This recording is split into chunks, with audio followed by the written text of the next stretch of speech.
Hey everyone, welcome back to another episode of Making It in Manhattan. Today we will be joined by a very special guest, fashion icon and legendary designer Nicole Miller. She's also a personal friend and mentor of mine, and she designed my engagement party dress. If you don't know Nicole, she's a New York-based designer and she's celebrating her 40th anniversary. So we can learn so much from this legend, so let's get started.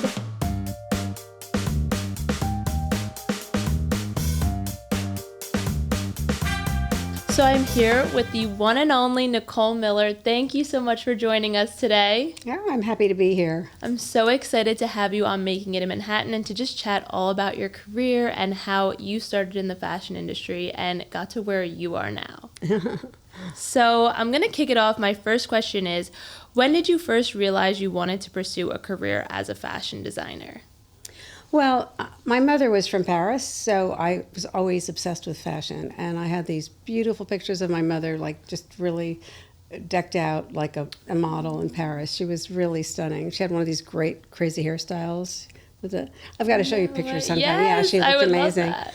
So anyway, my fantasy was always to move to Paris and, be in fashion or whatever. And then I went to Rhode Island School of Design, and then I spent a year in Paris studying at a haute couture school. But just from early on, I was just always obsessed with getting into fashion. You always knew. Yes. That's so special that your mom was from Paris. I need to see those photos. So now my next question is, so you knew you wanted to work in fashion. You went to Rhode Island School of Design. Can you tell us a bit more about your journey and how you eventually broke into the fashion industry? Well, one thing that happened was when I was a senior in college, I went to New York as an intern, and I got an internship with this designer, Clovis Ruffin. So, and I always say internships are great because when I got out of college, I went back up to see him, and he hired me. So that was like my first job, and I was just an assistant, but still it was breaking in. So so that's why I really believe in internships. And over the years, I've hired a lot of my interns. So anyway, so that was the first step. And then, I don't know what happened was he was going to Hong Kong to put in a knitwear collection, and he was closing his studio down for 2 months. Okay. So I was sort of in a position where I had to get another job. So I got a job designing raincoats. And I was always obsessed with raincoats. So I loved designing raincoats. It was a really fun job. And after that, I saw this ad in the paper. It was a great ad. It said, "Designer willing to travel to Europe." And I'm like, oh, that sounds like that job for me. So anyway, sure enough, I applied for the job. And what ended up happening, they had it narrowed down to 2 candidates, me and one of my best friends who had also gone to RISD. No way. Yes, and so she and I were having lunch, and it was like, did you get the job yet? And I was like, no, I haven't heard. Did you hear anything? Oh my God. And then I ended up getting the job, and then I was just like, oh my God, I can't tell her. Yeah, like I feel so bad. I felt so bad, yeah. But anyway, so I ended up getting the job. So then did you go to Europe? Yeah, and in 6 months, we went to Europe for the fabric shows, and I got to go to the fabric shows and go to Paris and go to the fabric shows in Milan, Paris, London. Yeah, it was great. And then it was working for a particular brand and you were designing for them? Yes, exactly. How cool is that? I love any job where you get to travel. So now you kind of just talked about this a little bit, but what was your first job out of college? What was it, this job, would you say? It was that designer, Clovis Ruffin. The designer, okay. The designer I interned for. And it was through interning. We always talk about interning. Interning is literally so important. It's how you get your foot in the door, truly. So what would you say is your favorite thing about being a fashion designer? Well, I think, you can be creative every day. Every day is like a new day, and you can just come up with a new idea. So I feel like I'm working in a candy store. I walk in and there's all these colorful fabrics and things to play with. So, it's a really fun job. Not that there aren't, bad days and things that go Yeah, wrong. of course. But I always feel like every day is a clean slate and you can make whatever you want. Yeah, and so now you're working for this one company going to Europe. So now, how did you ultimately start your own label, the Nicole Miller brand as we know it today? Well, it all sort of happened overnight because that company I worked for was a division of a big company, and they had a lot of divisions, and they were having financial problems. Gotcha. So we left, and we scraped together $100,000 and opened up Nicole Miller like the following week and took all the employees. Wow, that's incredible. No, it was very lucky, and what was also very lucky is that first year I made this dress that like everybody in America bought. Tell us about the dress. What kind of dress was it? It's funny. It was not like what was trendy or what was happening at all, but it was this blouson dress and had smocking at the hip, and it had kind of a little China collar with the little 5 buttons on it. Okay. Anyway, it was this very oversized dress, and it was like long and took tons of fabric, and we never thought it would sell. And it just went to the stores, and it flew out everywhere. And we sold so many of them. Wow. And I think like the first year we sold like $5 million worth of that dress. And that was back, what year was this? Like in the early 80s. Wow. And then we couldn't even find enough fabric to fill the orders because so many people wanted the dress. But then, about like 6 months down the road, everybody started copying it. Like every company, Of course. America was very much about knockoffs back in the day. So everybody copied me. And it was crazy. So after a while, we just decided we can't make this dress anymore. We just have to like put this dress to bed. Let it go. But people still copy that dress to this day. Wow. That blouson with a smock hip look. That's so incredible. Yeah. And nobody had done anything like that before then. That was a silhouette that had not been around. That's so cool that in your first year, you make this dress, one day you're and then it takes off. And would you say that's kind of what put your brand like solidified it? What it did, it gave us enough cash flow to keep going. True, to keep designing. Because, that $100,000 goes pretty fast because you've got, rent and you've got to pay for manufacturing and you've got to pay for employees and payroll and all that sort of stuff. So I was very lucky that the business did so well the first year. Yeah, wow. And through that first initial capital, did you get that through investors or did you have like just my partner. Yes. And it was just my partner and I guess scraped together family and friends. Yeah, family, friends. Hey, calling up people you know. That's how you do it. You gotta be scrappy in the beginning. Yeah. Wow. But that would not go very far today at all. Yeah, I mean, it's harder today, and we're gonna get into that for sure. But it's inspiring to hear because all the lessons still play true. Interning, being scrappy, also being innovative and creating something that hasn't been done yet. That's what you did, and that's what ultimately years and years later. Of course, now I feel like everything's been done. It's tough. I see very few things that I also, after you've been designing for a while, you get a little bit cynical or whatever, and you kind of go, well, I've seen that before, I've seen that before. Of course. And it's so funny because my assistants kind of like, sometimes they'll see something of some designer in like the paper and they'll go, oh, isn't this cool? Isn't this new? I've never seen anything like that before. And I go, oh, I've seen that before. Yeah, you've seen so much. And it cracks me up when I see people use these fabrics that have been like around forever. And there's one in particular that we used to call Slinky. Oh, what's that? It's some nasty knit. It's really, but about, I don't know, like 25 or 30 years ago, it was the hot fabric and it was all the stores and it was just selling like crazy. It's like a really mushy, stretchy knit. Okay. But it seems to be making a resurgence because I saw some the other day. No way. I was like, I'm never wearing that again. You're like, I'm not bringing that back to my brand. Never. And it's hard because everything, especially lately, I feel like everything's coming back around. So it's hard to, even when I see some of your vintage stuff in the archive, I'm like, I want that now. Like your Sweet and Low dress that we love and love. It's this vintage dress of Nicole's that's so fun. The prints and stuff, they're just so fresh and it's even sometimes a timeless design. I feel like that Sweet and Low dress is really fun. It's amazing. So my next question actually, and it can play into now or back in the day when you were starting out, but where do you look for inspiration when designing? Well, I kind of feel like most designers, they all sound like a broken record, like we all get inspiration from the same place. Yeah. Which is, movies, art, street, Totally. a lot of those places. But, sometimes I've gotten ideas from really weird places, like I always say, the New York Times science section.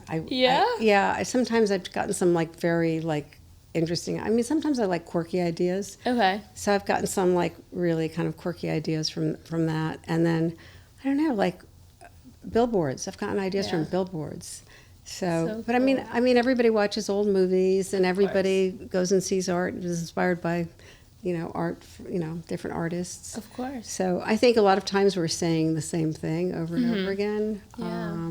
But so I try to find everywhere weird places for inspiration. Your life, just what you're doing, your day to day. Yeah. My next question is, if you could go back and tell yourself one thing before beginning your career, what would it be? Oh, I think that sometimes I've been too complacent.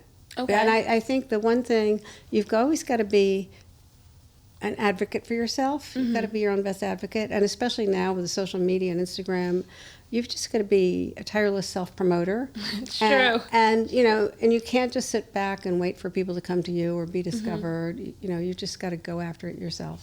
Put yourself out there. Yeah, absolutely. I think that's so true, and I love that you touched on social media. Which you're very good at. Thank you. And I feel like that's probably how we started first working together, because I probably just reached out to you or your team, and I just wanted to connect with you and start working with you, and, now we've had this beautiful relationship, over the past And I came years. to your wedding, too. I know. Nicole was at my wedding. Like, you've become a friend and a mentor, and I'm so thankful, but it's all through putting yourself out there. Like, if I hadn't just reached out or something, who knows? So really, guys, reach out to your mentors, meet the people you idolize. Like, it's worth it. It's really exciting when you get to meet people who, you knew their name growing up, you knew about them growing up, and now you get to be friends with them. So it's really exciting. Okay. This is actually fun because we talked about interning and, people trying to break into the industry, and you talked about even hiring your interns and stuff. So I wanted to ask you, what's one thing you look for when interviewing a potential candidate for your company? It's gotten to the point where I don't really do the interviewing anymore. True. But back in the day, I guess. I look for a lot of different things, but personality is really important. And a good presence is nice. I interviewed a girl once, and she chewed gum through the whole interview. Literally chewed gum for like 35 minutes, yeah. But there was no chance she was going to get hired. I didn't care how good she was. But, I hire people for different reasons. So, some could be like the print designer or some clothing designer. So, obviously, I look at their portfolio. Of course. And I want to see their work and that sort of thing. And so that's really important. And it was always nice to find, some designers can sketch really well, some can't. Yeah. So it's sort of easier to pick somebody who can sketch better than somebody who can't sketch. Yeah. But now with like computers and everything, anybody can make their portfolio look good. So you really look for the ideas and the creative mind and that sort of thing. And, sometimes, somebody will just knock your socks off. You'll see their book and you kind of go, that's it, you're hired. Yeah, no, it's true. And then sometimes, it happened one time, I thought, I'd interviewed somebody, and their pictures were great, their designs were great and everything. This is a funny story. Uh-oh. So anyway, I hired this girl, and she came to work for me, and there was one dress she had sketched for the interview, and it wasn't the right season, but I kind of made the design up, and we just hadn't put it on the line yet. Okay. But it was a really pretty dress and everything, and I thought, well, we'll put it out next season because it's just, I don't know if it was spring or fall, spring, the wrong season. So anyway, I'm watching the Golden Globes one night, and out walks this girl, and she's wearing the frigging dress. She's wearing like the dress that my designer had just made for me or whatever, and I got, oh my God. And I'm looking, I go, that is like the same dress that she drew. So anyway, I Google the next day the actress. Yes. And find out the designer that made the dress. And then I find out that dress was made, like for the spring season or something, previous season. And it was like on the runway. So I fired the girl the next day. She had copied, essentially. Exactly. She'd copied And she was trying to give you designs to put out that were a copy. She'd copied exactly somebody else's dress And so I fired her the next day. Yeah, because that... You can't leave yourself exposed. Like, No. I've been mortified Yes. if I'd put that dress on the line. Yes. And I thought she was, I thought she was, like, really clever and original. Innovative, doing something cool and different. And so anyway, That's I have to scary. say, like, if you're making a portfolio and you're trying to get a design job, make sure you don't copy somebody else's work, because it's just going to just come back to haunt you. Be an original. I think...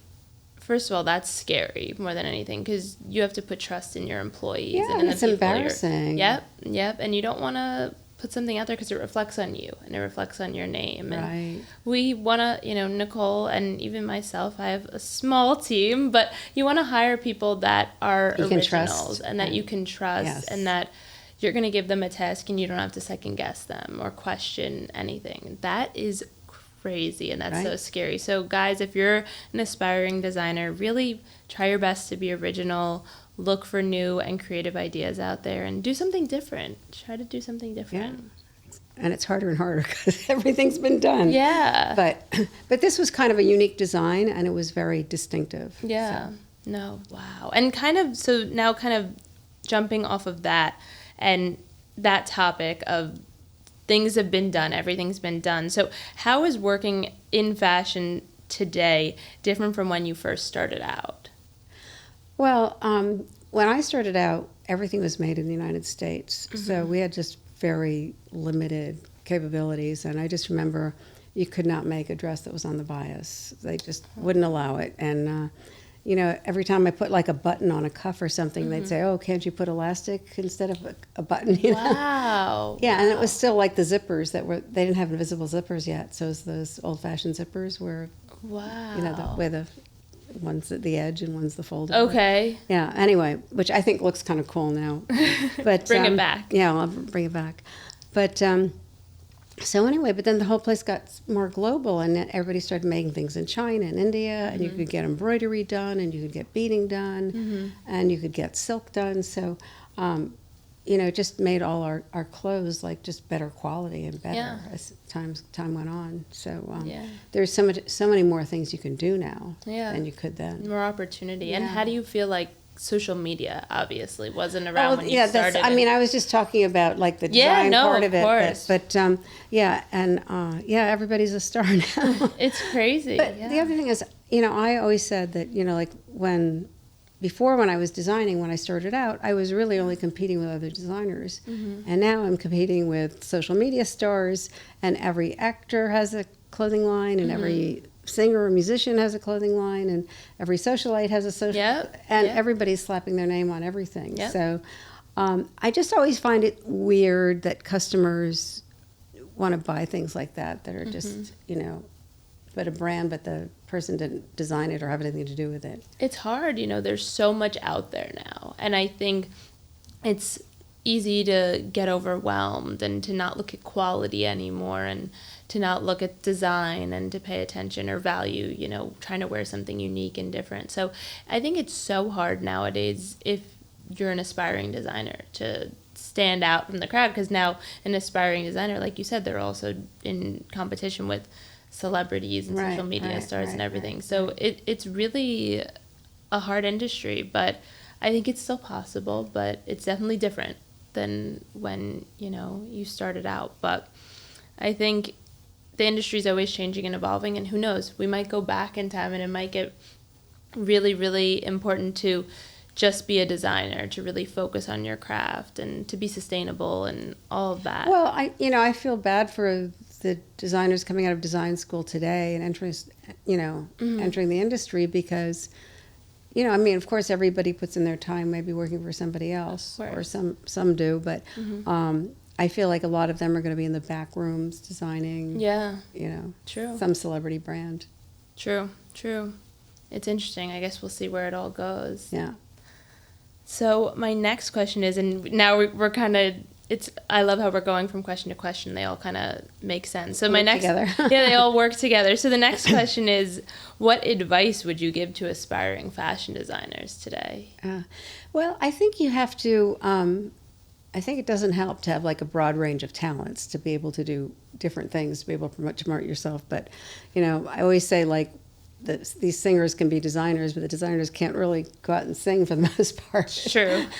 But it does help. I can't sing. It does help if you have other talents, I think. But I mean, that's not the main thing. I think you have to just be really focused. You have to create an identity for yourself, and you have to be really focused on your identity. And then you have to be, just really motivated and focused and go in that direction and stick to your guns. Yep, I love that. For my next question, you're obviously also a mom. You have an amazing son, Palmer. He's the best. So what would be your biggest piece of advice when it comes to balancing like personal life and professional life, and not just now, but like over the years? Well, when I first had my son, I felt like I didn't do it right. I mean, I wouldn't even take a Friday off. Wow. Because I just felt like I had to be at work. And then it was the summer, and we had like the fashion show in September, and so we had to work through August. Wow. So, and as time went on, I stopped working weekends, and I sort of started spending more time, like taking a longer weekend in Sag Harbor and everything. But I didn't for years, and I look back and I go, why didn't I do that? I mean, yeah. I should have, and I missed out on a lot of the birthday parties he went to, or some of the events he went to, and I should have just always made time for that. I mean, I did as I went on. I started doing that, but at the beginning I didn't, which I totally regret. And you know what? I think a lot of women that work, they just feel like married to their work or responsible, and they have to be there. And it didn't really make any difference when I was working less. Yeah. It didn't, because I thought, those extra weekends, you make a lot of extra crap you didn't really need, because, designers always have ideas, and it's like the last good idea, and then you have too many ideas, and then you have to edit it back. Totally. And that last good idea is usually the worst one. Yeah. So didn't need to bother. So stepping back sometimes, because it's hard. I think even today with social media, it's hard to disconnect, and it's hard to stop working. So a lot of us, especially women, I feel like we work 24/7. We put a lot of pressure on ourselves. So you heard it from Nicole. Step back, take time away. It's okay. The work will still be there, right? Right. Yeah. And sometimes people are, doing more work than they need to. Yeah. But you do have for an the same amazing results. team as well. Like Nicole's team is so nice and so fun to work with. Yeah, and we have a great team now. You do. Your design team's so fun. And I got to work with Nicole to design my engagement party dress, which was just so much fun. And I got to visit the studio so much, which I loved. And yeah, they're just amazing to work with. It's funny because, I've had so many great teams over the years, and a lot of them, went here or there or wherever. And funnily enough, I just got a call today from one of my old assistants from my very first team, and she designs Rocket Buster boots. She has the Rocket Buster boot company in El Paso, Texas. That's awesome. Yeah, so I took her on a trip to El Paso, and because we were going to make boots for the fashion show in like 1995, I think. No way. Yeah, and somehow she got along with the bootmaker really well, and she took over the business. And they are the most amazing cowboy boots. If you get a chance, take a look at that Instagram, I gotta Rocket go Buster. check it out. Yeah, it's amazing. But so it was so funny that we hadn't talked in a long time, and she just called me this morning. Yeah, like you do such a great job keeping in touch with your former assistants or employees, and I feel like it's home. Like they come back to you. I feel like they're like my best friends still, and Really. I mean, she moved away in like 1997, but still we stay in touch. No, it's so special. And isn't one of your former employees, she just was in a pageant, right? She's Miss Universe. Miss Universe is Nicole's old employee. Yeah, it's so incredible. And I just had dinner with her on Wednesday night. Yeah, it's so special. Really, it goes so much to talk about you and how welcoming and kind you are in an industry that is sometimes not so kind and not so welcoming. You are always so kind to everybody you work with, even to me. Like, you're just really such a kind and welcoming soul, and I think, it attests to your employees. They all love you. Well, I love them too. Aww. My next question is, who has been your biggest inspiration throughout your career and why? Well, I always just say my parents. Oh, I love that.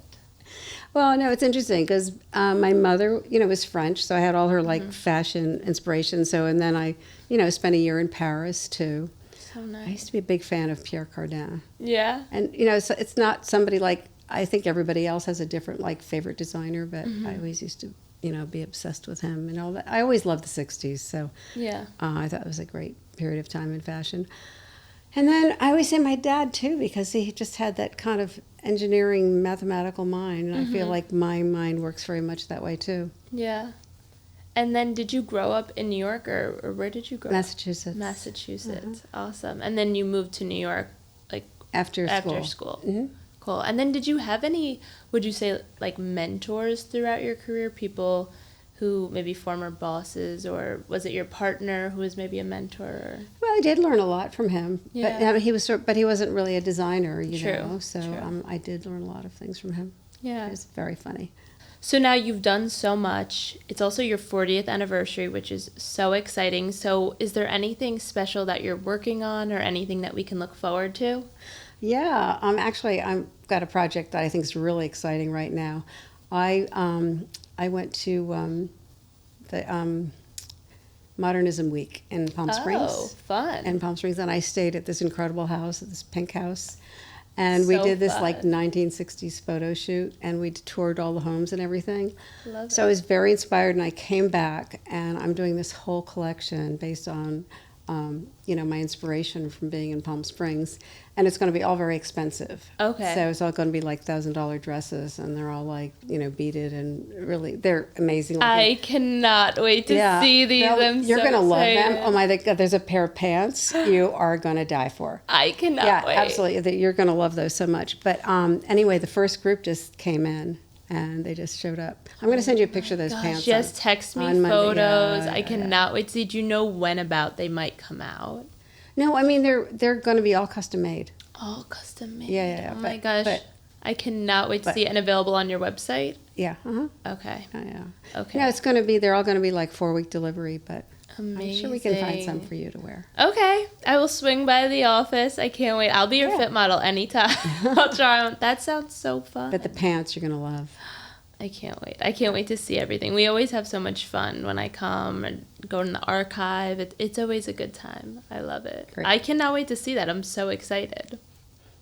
So now to wrap it up, you've given us so much advice, and I'm always so inspired after speaking to you. So this podcast is called Making It in Manhattan. So what would you say has been your making it in Manhattan moment throughout your career? It could be several moments or one big moment that felt like you've made it almost. Well, like I said, we started the business on very little money, so I couldn't have a fashion show. So we didn't have the money for a fashion show. So we'd actually been in business like 8 years before I finally had talked my partner into having a fashion show. So that show was magical because I had Christy Turlington, I had Naomi Campbell. No way. Yeah, I had Linda Evangelista, Wow. like Gail Elliott, I had Veronica Webb, I had all these amazing models. So it was a great coup. And and at the end, those girls like Christy and Linda and Naomi walked me down the runway. Oh my gosh. So that was a big moment. That's huge. Was it here in New York? Yeah, or? it was at this old club called Laura Bell's, which is, it was like in the Cool. 40s. I don't know what's there now, but it's not there anymore. But, and then that show, I got the cover of Women's Wear Daily. I mean, Vogue did a big spread. Elle Magazine did a big spread. It was like terrific success. That's huge. And that Target dress I have, that's from that collection, Spring 91. No way. That's Yeah. from that one? Yeah, the bullseye kind Yeah. of Target dress, yeah. And the Sweet and Low. And the Sweet and Low? Yeah, from that same collection, yeah. Wow, what a way your first fashion show. Yeah. That's huge. And what kind of prep and planning went into that? I mean, I'm sure months and months and months, but Well, I think there was only like 40 pieces in the fashion show. Like we Okay. started out, the shows weren't that long, Mm-hmm. but as we went on, oh my God, one show was like 86 pieces. So I don't know. And when I watch it now, I go, when is this thing going to end? oh my gosh. Wow. But everybody was doing like bigger shows, and they went back to smaller. Some of these shows are like more around like 40 pieces now, 35 to 40. Yeah. People have cut back a lot. That's so special, though. Yeah. Your first fashion show ever. Nothing like it. And what was the feeling like walking out on the runway at the very end? Just Well, what was funny is they brought me out flowers, and it's the only time of all my runway shows they ever brought me flowers. Because they said they only do it for like the first show or one, something. yeah. So anyway, I wasn't expecting it, and then I was, and then I had to walk down the runway, and I was like, oh no, I don't want to walk down the runway. Oh. So I wasn't like prepared for it. But the next season, I was like, fine, I strutted. You were ready. You're prepared. The second season, I'm like, where the hell are the flowers now? You knew what to expect now. Yeah. No surprises. Yeah. Oh, that's so special and so inspiring. And I want to go try to find photos of that Women's Wear Daily cover. I wonder if I can find them online anywhere. Yeah, well, we have a copy of it somewhere. So. Okay, when I come by the office. Lots of and things you know what you it have says? to do. It says That Girl. I love that. Yeah. That's so special. Wow. And this year's your 40th anniversary. So incredible. How does that feel looking back on everything? I don't know. It's like a blink of an eye. I don't know how it happened. Yeah, truly. Yeah. I feel like working in this industry, that's what it does. It moves fast. Fashion is quick and it's never ending. And I can't wait to see the new collection that you're working on and everything. Yeah, I can't wait to show it to you. Yes, I can't wait. I'm so excited. It's going to be so you. I might have some pictures with me. I'll show you later. I can't wait. Great. So thank you so much for joining us, Nicole. It was so incredible to have you on this week's episode of Making It in Manhattan. Well, it was great to see you too. Thanks for having me. Oh, thank you. So make sure to leave us a comment, leave us a review, and stay tuned for next week's episode. Bye!